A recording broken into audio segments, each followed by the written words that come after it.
Hi friends, spicy kitchen ಚಾನಲ್ಗೆ ನಿಮ್ಮೆಲ್ಲರಿಗೂ ಸ್ವಾಗತ. ನೋಡಿ, ಈ ಥರ ಗೋರಿಕಾಯಿ ಪಲ್ಯ ಮಾಡೋಣ. ಇದು ನಾಟಿ ಗೋರಿಕಾಯಿ, ಚಿಕ್ಕದಾಗಿದೆ, ಎಳೆದಿದೆ, ತುಂಬಾ ಚೆನ್ನಾಗಿದೆ, ಫ್ರೆಶ್ ಆಗಿದೆ. ಇದನ್ನು ಅರ್ಧ ಇಂಚು ಮಾಡ್ಕೋಬೇಕು. ಚಿಕ್ಕದಾಗಿ ಅರ್ಧ ಇಂಚಷ್ಟು ಹಾಗೆ ಕಟ್ ಮಾಡ್ಕೊಬೇಕು. ಇದನ್ನು ಕಟ್ ಮಾಡಿ ಬೇಯಿಸ್ಕೋಬೇಕು. ಸ್ವಲ್ಪ ನೀರು ಉಪ್ಪು ಹಾಕ್ಕೊಂಡು ಸ್ವಲ್ಪ ಹೊತ್ತು ಬೇಯಿಸ್ಕೋಬೇಕು, ಒಂದು 10 ನಿಮಿಷ. ಇಲ್ಲ ಕುಕ್ಕರ್ ಬಿಟ್ಟು ಒಂದು ವಿಸಿಲ್ ಬರ್ಸ್ಕೊಂಡ್ರು ಆಗುತ್ತೆ. ನಾನಿಲ್ಲಿ ಸುಮ್ಮನೆ ಬೇಯಿಸ್ಕೊಂಡಿದ್ದೀನಿ. ಇದಕ್ಕೆ ಈರುಳ್ಳಿ, ಹಸಿಮೆಣಸಿನ್ಕಾಯಿ, ಟೊಮೊಟೊ ತೊಗೊಂಡಿದ್ದೀನಿ. ಒಂದು ಪ್ಯಾನ್ ಇಟ್ಕೊಂಡು ಸ್ವಲ್ಪ ಆಯಿಲ್ ಹಾಕ್ಕೊಳ್ಳೋಣ. ಆಯಿಲ್ ಚೆನ್ನಾಗಿ ಕಾದ್ಮೇಲೆ ಇದಕ್ಕೆ ಸಾಸಿವೆ, ಜೀರಿಗೆ ಮತ್ತು ಉದ್ದಿನಬೇಳೆ ಹಾಕೋಣ.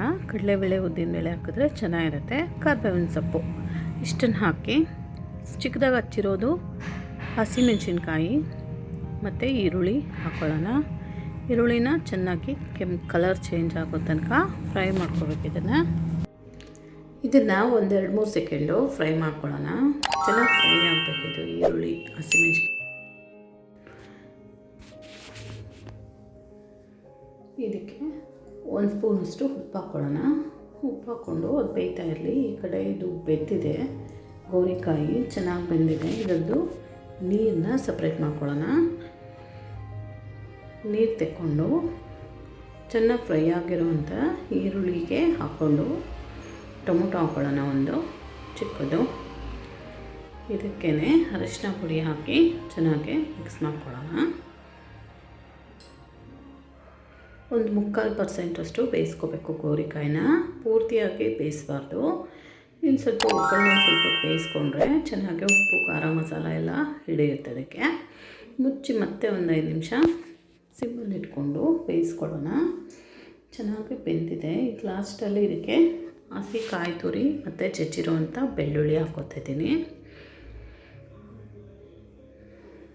ಇವೆರಡನ್ನು ಹಾಕಿ 1 ಸ್ಪೂನಷ್ಟು ಕೊತ್ತಂಬರಿ ಪುಡಿ ಹಾಕ್ತಾಯಿದ್ದೀನಿ ನಾನಿಲ್ಲಿ.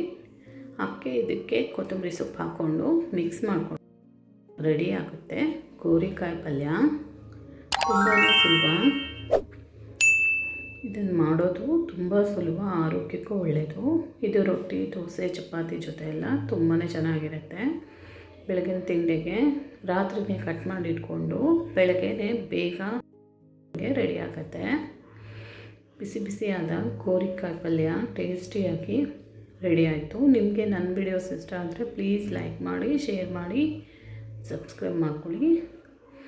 ನೋಡಿ ಎಷ್ಟು ಚೆನ್ನಾಗಿ ಬಂದಿದೆ, ಟೇಸ್ಟೂ ಚೆನ್ನಾಗಿರುತ್ತೆ. ಇದಕ್ಕೆ ಲಾಸ್ಟಲ್ಲಿ ಹುರಿದು ಪುಡಿ ಮಾಡಿದಂಥ ಕಡಲೆ ಬೀಜ ಹಾಕ್ಕೊಂಡ್ರೆ ಚೆನ್ನಾಗಿರುತ್ತೆ. ಈಗ ನಾನು ಒಂದು ಅರ್ಧ ಸ್ಪೂನಷ್ಟು ಹುರಿದು ಪುಡಿ ಮಾಡಿರುವಂಥ ಕಡಲೆ ಬೀಜ ಪುಡಿಯನ್ನು ಹಾಕ್ತಾಯಿದ್ದೀನಿ.